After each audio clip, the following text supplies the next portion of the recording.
मैं हूं आपके साथ चित्रा त्रिपाठी। क्या कोरोना नेगेटिव होने के बाद भी खतरा बाकी है? क्या वायरस को मात देने के बाद भी सावधानी बेहद जरूरी है? क्या पोस्ट कोविड काल में हमें ज्यादा सतर्कता की जरूरत है? जी हां, ये तमाम सवाल इसलिए अभी अहम है क्योंकि कई मामलों में मरीजों के नेगेटिव होने के कई दिनों के बाद भी उनकी मौत हो जा रही है या फिर गंभीर दिक्कतों का उन्हें सामना करना पड़ रहा है। आज हम अगले 1 घंटे में देश के टॉप डॉक्टर्स के साथ इन्हीं तमाम सवालों का जवाब जानेंगे और इसी पर बातचीत करने के लिए इस वक्त हमारे साथ तमाम खास मेहमान जुड़ चुके हैं जिनका तारुफ परिचय आपसे करवा देती हूं। हमारे साथ डॉक्टर नवीद विग जो कि एचओडी हैं मेडिसिन एम्स के, वो हमारे साथ लाइव हैं। डॉक्टर आशुतोष विश्वास प्रोफेसर मेडिसिन एम्स से हमारे साथ राजधानी दिल्ली से मौजूद हैं। डॉक्टर आलोक अग्रवाल हमारे साथ मौजूद हैं जो कि ईएनटी कंसल्टेंट हैं सर गंगाराम हॉस्पिटल के। डॉक्टर गौतम भंसाली इस वक्त हमारे साथ जुड़ चुके हैं, कंसल्टेंट फिजिशियन बॉम्बे हॉस्पिटल, और साथ ही आप मेंबर भी हैं महाराष्ट्र कोविड टास्क फोर्स के। इन तमाम मेहमानों से शुरुआत करें, लेकिन सबसे पहले डॉक्टर नवीद विग आपसे ही, चूंकि पोस्ट कोविड बहुत सारे मामले सामने आ रहे हैं और दर्शकों की जो राय, जो जानकारियां सामने आई हैं, उसके आधार पर बहुत सारे सवाल भी हमने तैयार किए हैं। एक एक करके उनका हम जवाब भी आपसे जानेंगे। एक बहुत बड़ी तादाद में ऐसे लोग मौजूदा वक्त में हैं जो कोविड को हरा चुके हैं, लेकिन हर गुजरते दिन के साथ उनके दिल में यह दहशत है कि कहीं अगले ही पल हमें कुछ हो ना जाए। इसके लिए क्या सलाह आप देंगे? क्या कोई इस तरह के लक्षण हैं जिनकी पहचान की जा सकती है? अगर स्थिति गंभीर होती है तो पोस्ट कोविड बाद वो कौन कौन से एहतियाती कदम हैं जिनको उठाए जाने की बेहद जरूरत है? डॉक्टर विग। देखिए, पोस्ट कोविड हमें अपना सेहत का ख्याल करना है और अपने आप को स्लोली रिहेबिलिटेट करना है। तो मैं ये पैनिक कम करना चाहता हूं कि पोस्ट कोविड में बहुत कुछ हो जाता है। पोस्ट कोविड में अगर हम अपना ख्याल रखेंगे और अपनी कोमॉर्बिड कंडीशंस का, जैसे मुझे हाइपरटेंशन है, डायबिटीज है, हार्ट की बीमारी है, या किडनी में कोई तकलीफ है, या मैं कोई और इम्यूनोसप्रेशन दवाइयां ले रहा हूं, तो मुझे मरीज का इलाज करना है।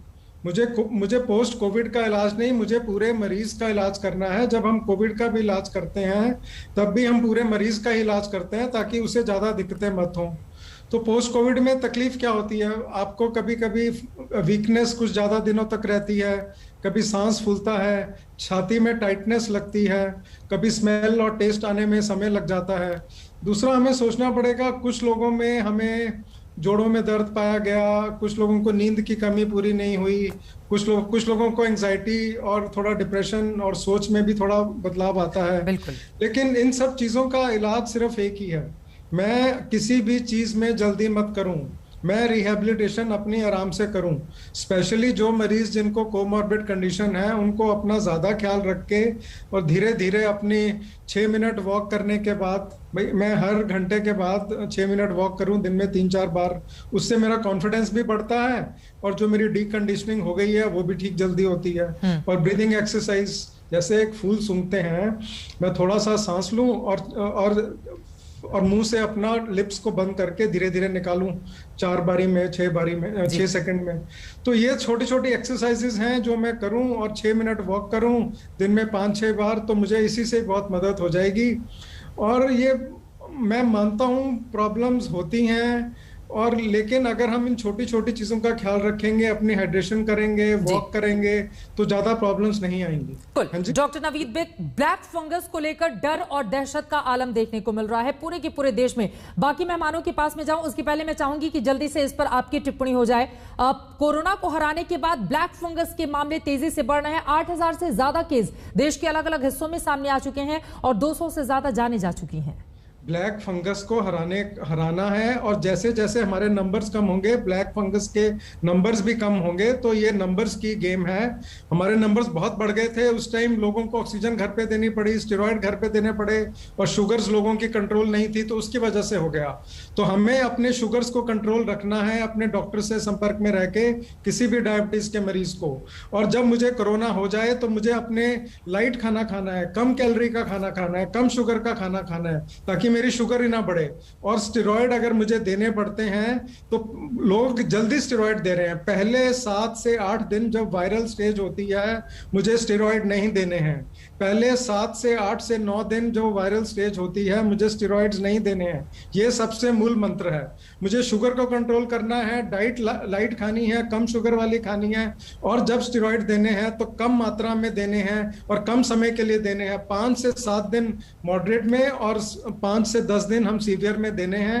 उससे ज्यादा स्टेरॉइड्स नहीं देने हैं। और मुझे अपने नाक, कान, आंख और फेस और पर्सनल हाइजीन का ख्याल रखना है। तो ये बीमारी होगी भी नहीं। मैं इसको बहुत सिंप्लीफाइड करके बता रहा हूं कि बहुत जल्दी ये नंबर कम आ जाएंगे। जैसे ही हमारे नंबर कम होंगे वैसे ही ये नंबर भी कम आएंगे। लेकिन इन मरीजों का इलाज सिर्फ डेडिकेटेड सेंटर में होना चाहिए, क्योंकि डेडिकेटेड सेंटर में ही हम सभी दवाइयां और सभी एक्सपर्ट ENT, मेडिसिन और न्यूरोसर्जरी वाले मिलके इनका इकट्ठा इलाज करें। तो डेडिकेटेड सेंटर में हमें इनका इलाज करना चाहिए, या डेडिकेटेड वार्ड में, ताकि हम इनका अच्छी तरह इलाज कर पाएं।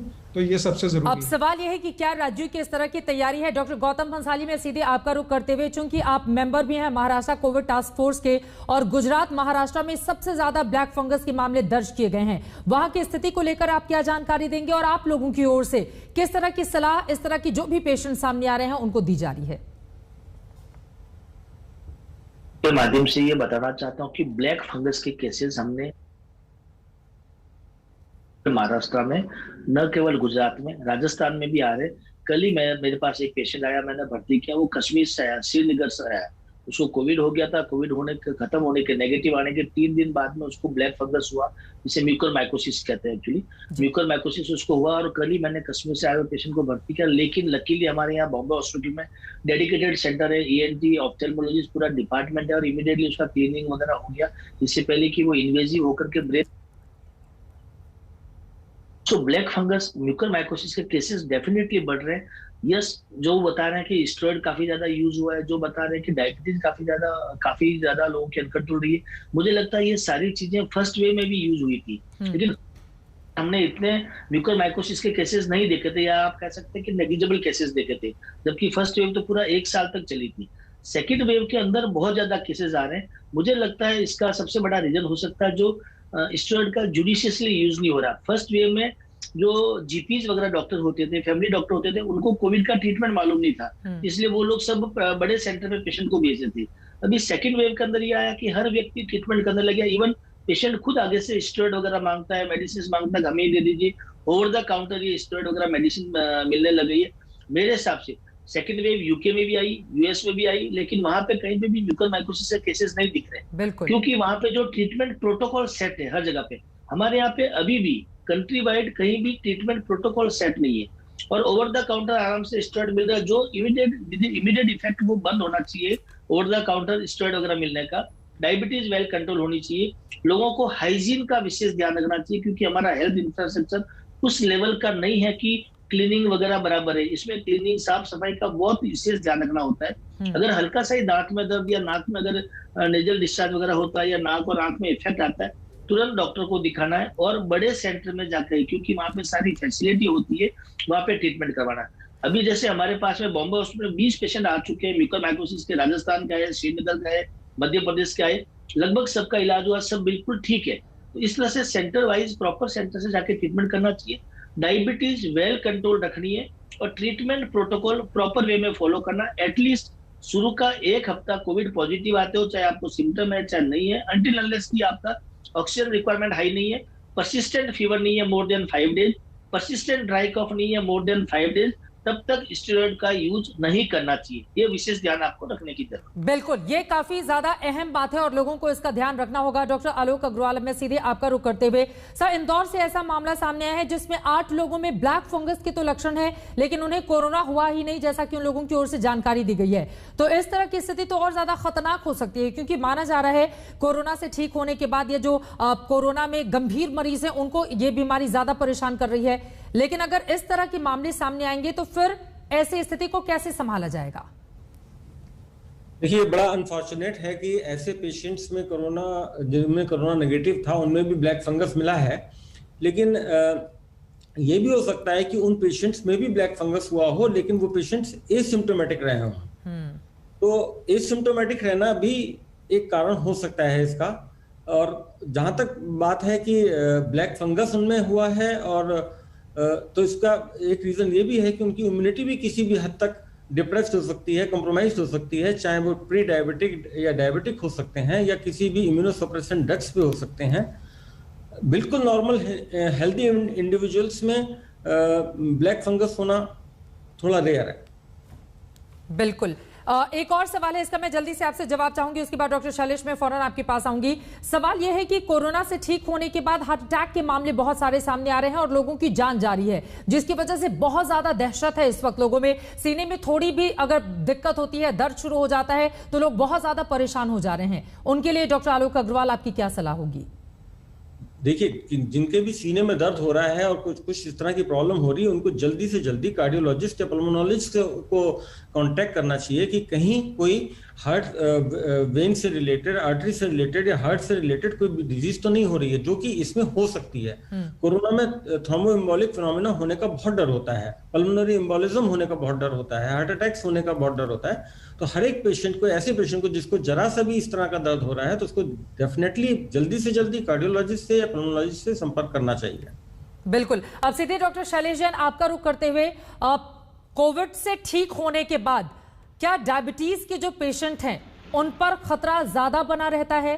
क्योंकि ब्लैक फंगस के ज्यादातर मामले ऐसे ही केसेस में देखने को मिल रहे हैं। ऐसे में इन लोगों के लिए जो इस बीमारी से पीड़ित हैं, आपकी क्या सलाह होगी?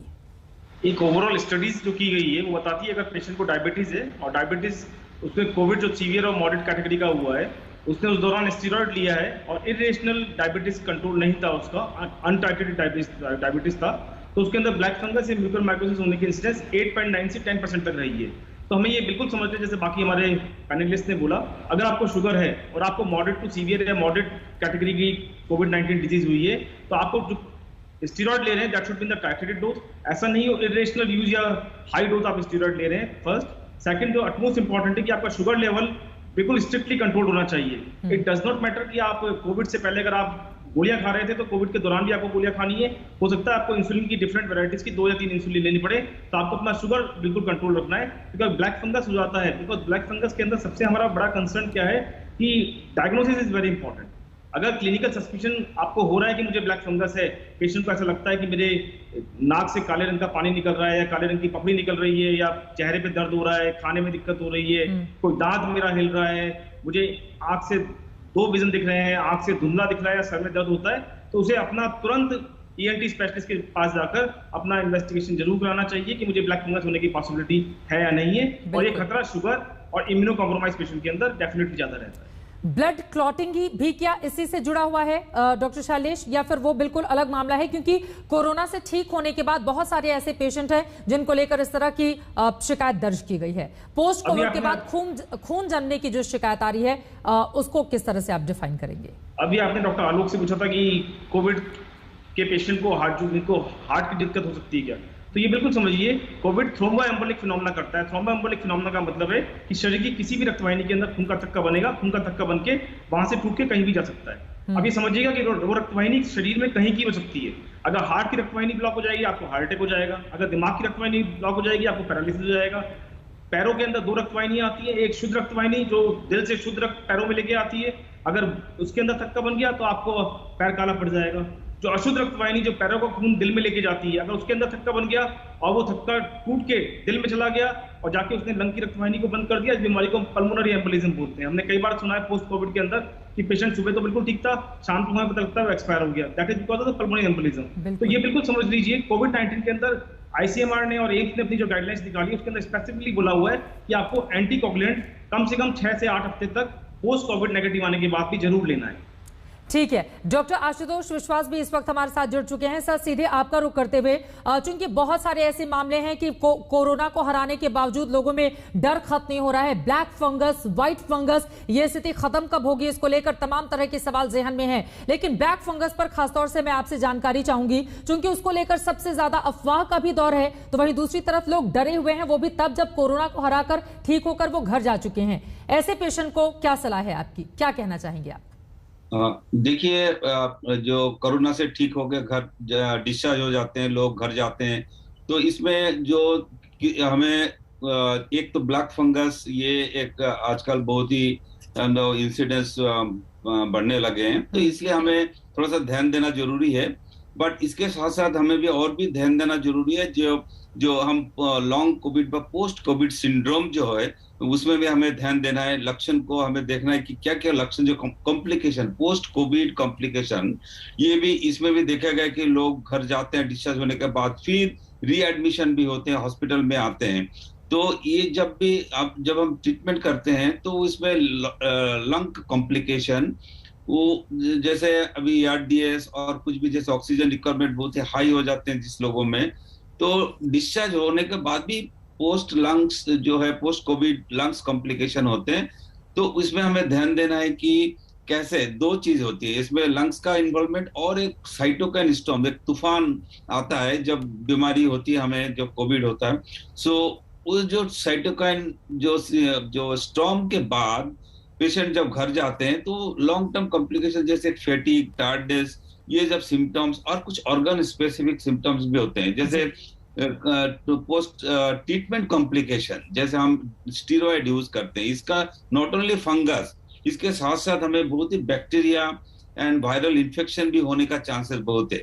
तो ये हमें जो इम्यूनिटी डिप्रेस और सप्रेस कर देता है जो हमें स्टीरॉयड यूज के लिए।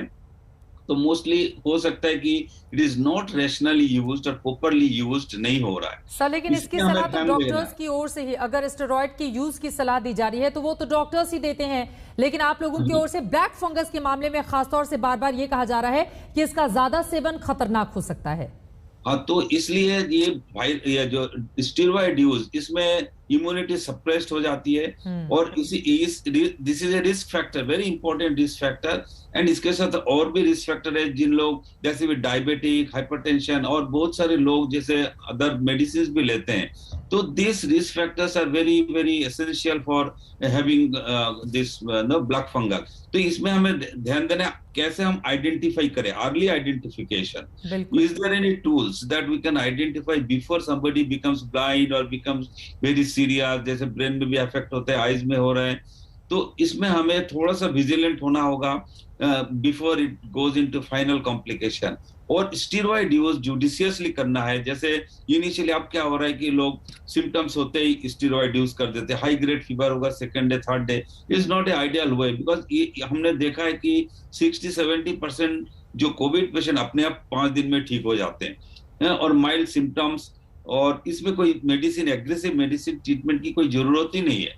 तो हमें कम से कम 5 दिन तक वेट करना होगा, देखना होगा और टेस्ट करके देखना होगा कि कुछ कॉम्प्लिकेशंस जैसे इन्फ्लेमेटरी मार्कर्स राइज हो रहा है, रेस्पिरेटरी सिम्टम्स, ये सारे ऑर्गन इन्वॉल्वमेंट का जो इन्वेस्टिगेशन करके हमें देखना होगा, then we can use the steroid. Otherwise covid does not mean कि हम स्टीरॉयड यूज कर दे, रेमडेसिविर यूज कर दे, टोसिलिजुमैब यूज कर दे, तो ये थोड़ा सा ओवर यूज हो रहा है, इसके वजह से ये सारे कॉम्प्लिकेशन आ रहे हैं। एक और सवाल का जवाब मैं आपसे चाहूंगी डॉक्टर आशुतोष, आपने कहा कि अग्रेसिव मेडिसिन की जरूरत नहीं है, लेकिन ब्लैक फंगस के मामले में हम सब ने देखा जिस इंजेक्शन की उपलब्धता की जरूरत है उसकी कमी भी देखने को मिल रही है, वो बहुत महंगी भी है। ऐसे में जो आम आदमी आपको सुन रहा है, क्योंकि अलग अलग हिस्सों से इस तरह की खबरें सामने आई हैं, 8000 से ज्यादा मामले दर्ज किए गए हैं, ऐसे में उन लोगों के लिए फिर क्या सलाह होगी आपकी? हाँ, देखिए, जब डायग्नोसिस हो जाता है कि ये ब्लैक फंगस है, म्यूकोरमाइकोसिस है, हमें देखना होगा कि ये किस टाइप का है। There are various types of this black fungus. इसका ये ब्लैक फंगस डायग्नोसिस हो गया, इसका मतलब नहीं कि लाइफ थ्रेटनिंग है। और लाइफ थ्रेटनिंग इसमें कोविड के साथ कॉम्बिनेशन होके, जैसे हम अगर मोर्टेलिटी एनालिसिस करें तो इसमें अभी तक इतना हाई मोर्टेलिटी नहीं है, मॉर्बिडिटीज है, मतलब जैसे पेशेंट ठीक हो जाते हैं कोविड से, इसमें कोई थोड़ा सा ब्लाइंडनेस हो गया और कुछ कॉम्प्लिकेशन ब्रेन में हो सकता है, तो सिस्टेमिक जीआई में भी, लंग्स में भी, इस टाइप का। तो देयर आर वेरियस। तो इसमें जब सीरियस कॉम्प्लिकेशन हमें लगता है कि म्यूकोर के साथ है, जैसे ब्रेन और आईज में इन्वॉल्वमेंट है, तो हमें बहुत ही अग्रेसिव लेना होगा। और अगर पहले भी अगर है तो इमीडिएटली हमें डेफिनेटली इसको ट्रीटमेंट करना होगा। और हाँ, इसमें कोई हमें इसमें नेग्लिजेंट नहीं होना है, हमें एग्रेसिवली इसमें ट्रीटमेंट करना है। हालांकि इसके साथ साथ सीवियरिटी और मोर्टेलिटी इसका लिंक नहीं, but yes, complications are very serious. बिल्कुल सर, और आपसे बातचीत हो ही रही है। इन सब के बीच एक और राज्य ने इसे महामारी घोषित कर दिया है। पहले 10 राज्यों ने घोषित किया और अब उत्तराखंड में भी ब्लैक फंगस को महामारी घोषित कर दिया गया है। डॉक्टर गौतम भंसाली, अब सीधे आपका रुख करते हुए 2 सवाल मेरे आपसे होंगे। आप मुंबई से इस वक्त हमारे साथ जुड़े हुए हैं। पहला ये कि कोरोना को हराने के बाद हम कब महसूस करें कि अब हम पूरी तरह से सुरक्षित हैं, नंबर 1। और दूसरा सवाल इसी ब्लैक फंगस को लेकर, चूंकि महामारी घोषित किया जा रहा है अलग अलग राज्यों में, ये 11वां राज्य है उत्तराखंड जहां पर यह फैसला लिया गया है। महामारी किस स्थिति में किसी भी राज्य की ओर से घोषित की जाती है किसी भी बीमारी को लेकर? सर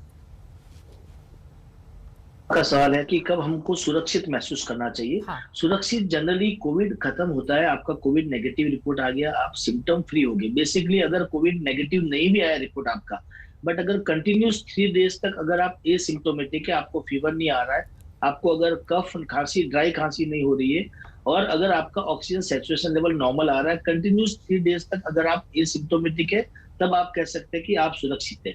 अगर आपका रिपोर्ट 10-12 दिन 14 दिन होने के बावजूद कोविड का रिपोर्ट आरटी-पीसीआर पॉजिटिव भी आ रहा है, तो भी डरने की बात नहीं है। अगर पेशेंट लास्ट के 3 दिन तक 12वां 13वां 14वां या 14 दिन के बाद में 3 दिन तक अगर लगातार एसिम्प्टोमेटिक है, फीवर नहीं है, कफ नहीं है, ऑक्सीजन सैचुरेशन लेवल नॉर्मल है, तो आप सुरक्षित महसूस कर सकते हैं।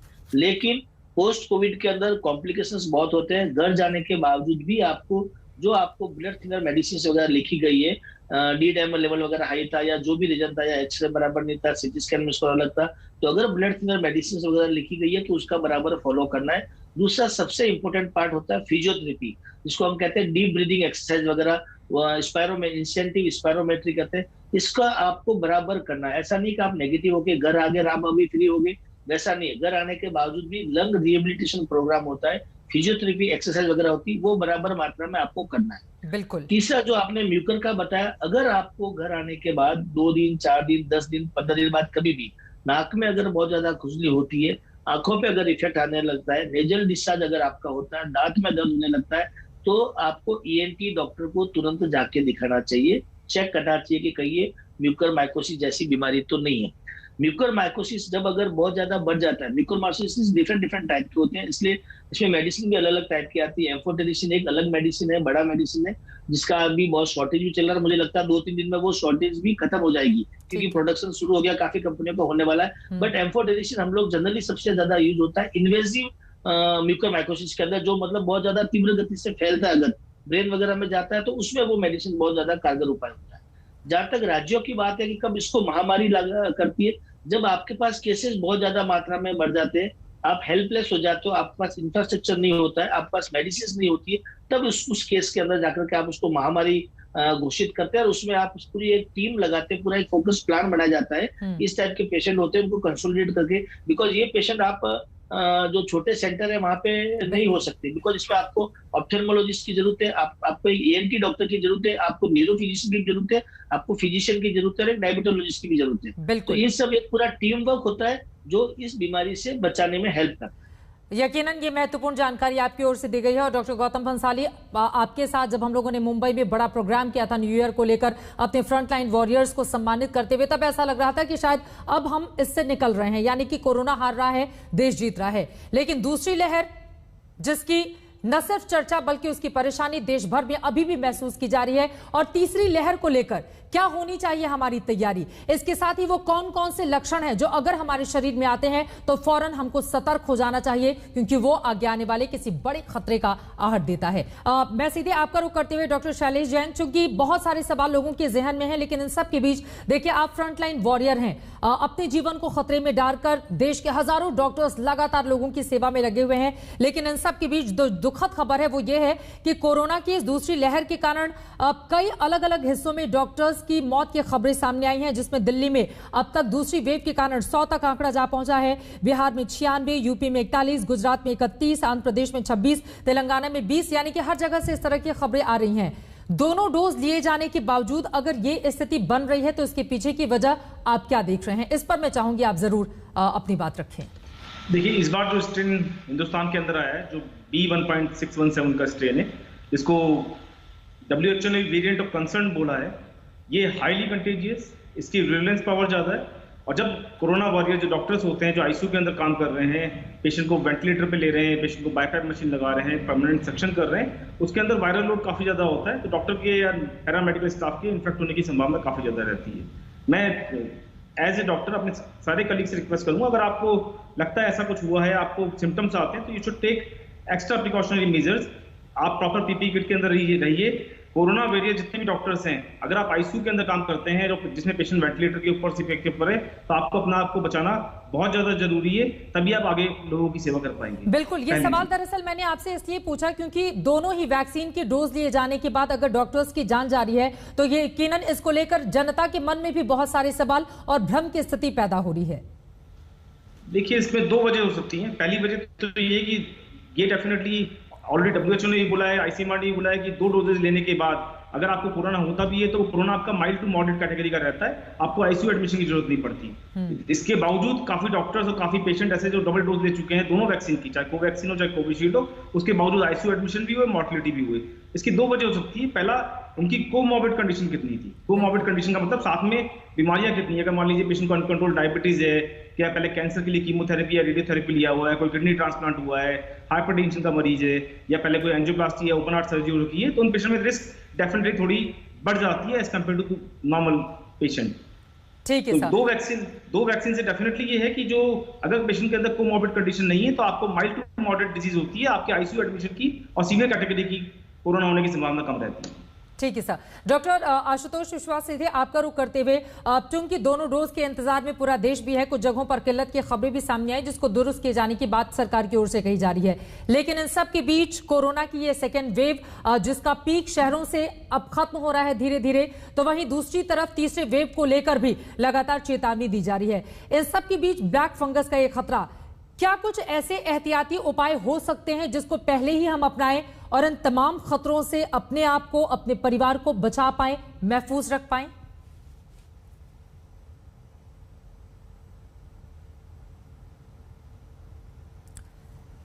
साहब की स्क्रीन में ऑडियो म्यूट है, प्लीज अगर आप उसको अनम्यूट कर लें।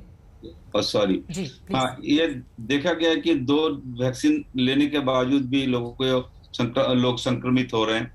तो ये 100% कोई भी वैक्सीन एफिकेसी नहीं है कि 100% लोगों में एंटीबॉडी प्रोडक्शन होगा। ये even the company is not claiming 100%। तो कुछ लोगों में देखा गया इवन ट्रायल में और प्रैक्टिकली जो एंटीबॉडी प्रोडक्शन, एंटीबॉडी जो न्यूट्रलाइजिंग एंटीबॉडी है प्रोडक्शन नहीं हो रहा है। तो सो इसमें definitely those people are at risk, क्योंकि जब एंटीबॉडी है ही नहीं तो डेफिनेटली इन्फेक्शन होने का खतरा होता है।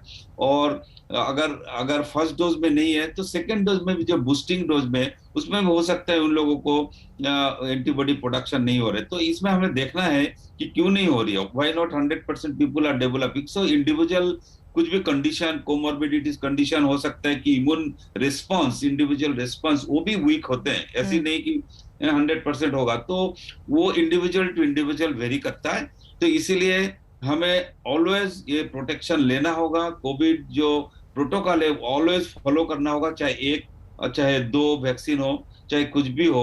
और अगर फर्स्ट वेव के बाद सेकेंड वेव और थर्ड वेव भी आने वाले हैं, अगर सेकेंड वेव के बाद एकदम केसेस बहुत कम हो जाए, फिर हम उसको ना हम कहूँ नहीं, behavioural disease immediately we change your behaviour, we become relax. और जो भी कोविड बिहेवियर जो हम जैसे social distancing, mask use, hand washing and sanitise करना, ये सब हम भूल जाते हैं, फिर हम नॉर्मल हो जाते हैं। फिर third wave, fourth wave, this is the thing that now coming again. So we should not be very relaxed, always till we get a बिल्कुल। सर, कुछ तकनीकी दिक्कत आ रही है, मैं तुरंत उसको दुरुस्त करवाते हुए डॉक्टर गौतम भंसाली सीधे आपका रुख करूंगी। उसके पहले डॉक्टर आलोक अग्रवाल आपके पास आते हुए, चूंकि बहुत सारे ऐसे भी लोग हैं जिनके जहन में ये सवाल है, व्यायाम को भी डॉक्टर्स उतनी ही जरूरत बताते हैं जितना कि मेडिसिन और खाने पर आप लोगों का जोर रहता है। ऐसे में बहुत सारे लोगों का ये सवाल है कि कोरोना से ठीक होने के कितने दिनों के बाद हम लोग एक्सरसाइज शुरू कर सकते हैं? देखिए, एक्सरसाइज का मतलब ये नहीं है कि आप पहले दिन से जिम जाना शुरू कर दें। इसका मतलब ये है कि आप ग्रेडेशन करके एक्सरसाइज शुरू करें। मतलब पहले धीरे धीरे अपने घर के अंदर वॉक करना शुरू करें, ब्रेथ होल्डिंग शुरू करें, इधर उधर टहलना शुरू करें। जब आपको लगे कि उसको करने के बाद आपकी सांस नहीं खुल रही है तो आप धीरे धीरे और स्ट्रेनुअस एक्सरसाइज की ओर बढ़ सकते हैं। कोरोना के बाद बॉडी की जो लंग्स के ऊपर इसमें सबसे ज्यादा अटैक होता है, तो लंग की कैपेसिटी बहुत ज्यादा कम हो जाया करती है। तो लंग की कैपेसिटी को बढ़ाने के लिए जो जो कुछ आप कर सकते हैं वो धीरे धीरे ब्रेथ होल्डिंग की या अनुलोम विलोम की या थोड़ी सी रनिंग की या स्किपिंग की, इस तरह की एक्सरसाइजेस जरूर करी जा सकती हैं, जिससे कि आपकी बॉडी इस बात के लिए तैयार हो जाएगी कि आप अच्छे से रिकूप कर पाए। इसके लिए दिन कितने निर्धारित, मान लीजिए कि अगर आज मैं ठीक हुई हूं तो आज से कितने दिनों के बाद मैं इसकी शुरुआत कर सकती हूं?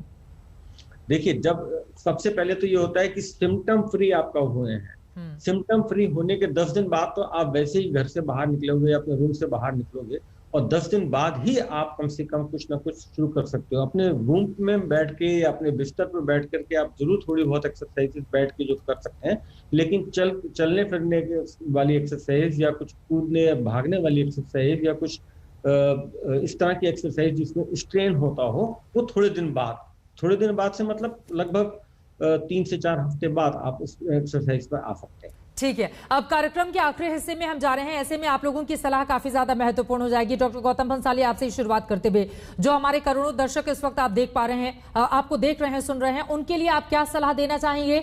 वो खुद को ये तमाम बीमारियां जो डरा रही हैं उससे कैसे बचाएं? उनको क्या करना चाहिए और क्या नहीं करना चाहिए?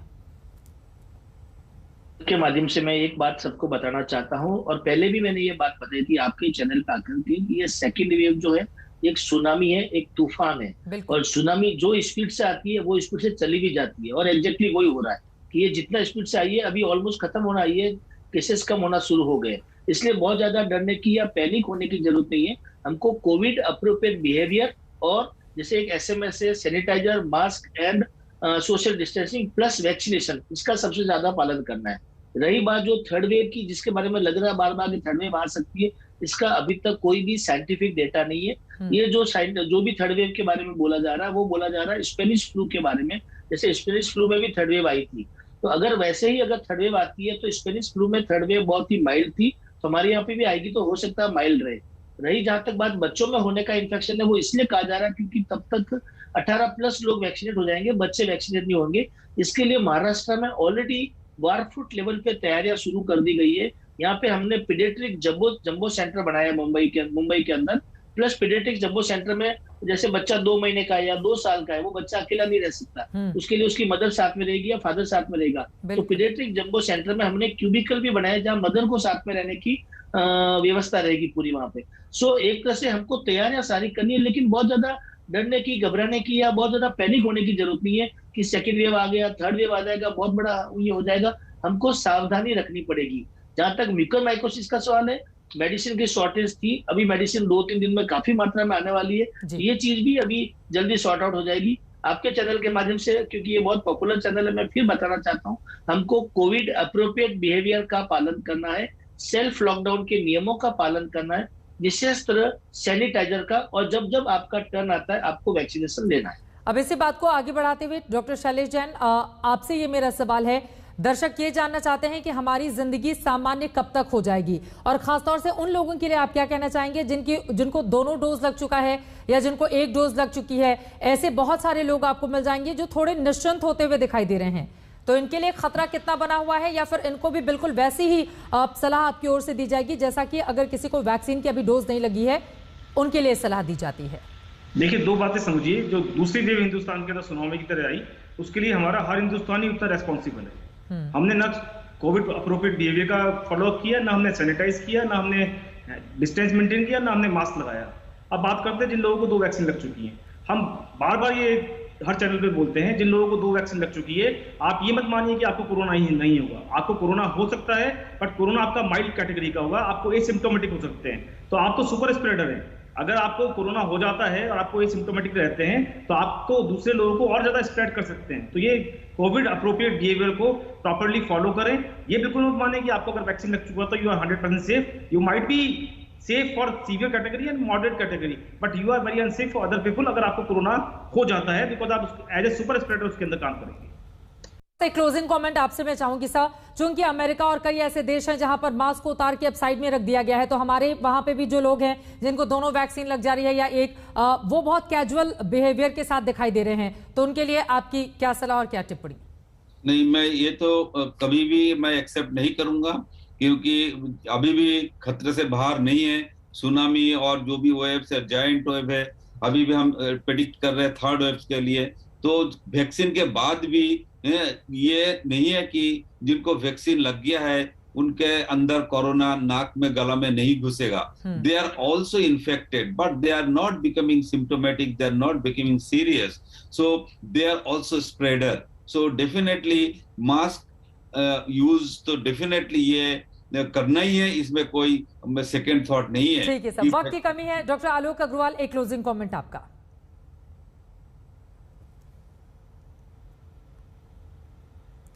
सब म्यूट है आपकी आवाज। ब्लैक फंगस एक बहुत ही खतरनाक बीमारी है, मैं ये कहना चाहूंगा, और इससे बचाव भी बहुत उतना ही जरूरी है। लेकिन इससे डरने की भी इतनी ज्यादा जरूरत नहीं है, क्योंकि इसका अगर आप इंसिडेंस देखें तो 1 in 10,000 आता है। मतलब 10,000 लोगों में से लगभग एक पेशेंट ही ऐसा होता है जिसको कि ब्लैक फंगस का इन्फेक्शन होता है। तो बहुत ज्यादा इससे डरने की जरूरत नहीं है। हाँ, जरूरत इस बात की है कि ब्लैक फंगस जैसे कोई भी बीमारी हो तो इसको जल्दी से जल्दी पहचाना जाए और उसका ट्रीटमेंट जितनी जल्दी शुरू करा जाए। डरे नहीं बल्कि सतर्क रहें। बार बार हमारे डॉक्टर्स यही सलाह आपको दे रहे हैं। बहुत शुक्रिया आप चारों लोगों का हमारे साथ जुड़ने के लिए। एक ब्रेक के बाद हम फौरन लौटेंगे। आप देखते रहिए आज तक।